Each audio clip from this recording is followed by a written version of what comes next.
சேலை விலை இத்தனை லட்சமா? கேட்டால் அதிர்ச்சி நிச்சயம். நடிகை கஜோல் பாலிவுட் சினிமாவில் 90ஸ்களில் முக்கிய நடிகையாக வலம் வந்தவர். அவர் தமிழில் மின்சார கனவு என்ற படத்தில் நடித்து உள்ளார். 2017இல் தனுஷின் வேலையில்லா பட்டதாரி 2 படத்தின் மூலமாக தமிழில் ரீஎன்ட்ரி கொடுத்திருந்தார் அவர். அந்த படத்தில் வில்லியாக அவர் நடித்திருந்தார். சேலையின் விலை. நேற்று தயாரிப்பாளர் ஆனந்த் பண்டித்தின் 60வது பிறந்த நாள் பார்ட்டி நடந்த நிலையில் அதில் பாலிவுட் சினிமா நட்சத்திரங்கள் எல்லோரும் கலந்து கொண்டனர். நடிகை கஜோல் ஜொலிக்கும் சேலையில் அழகாக அந்த பார்ட்டிக்கு வந்திருந்தார். பலரது கவனத்தையும் ஈர்த்த அந்த சேலையின் விலை தான் பலருக்கும் ஷாக் கொடுத்து இருக்கிறது.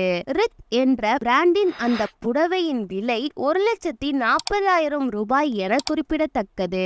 இது அந்த வீடியோ.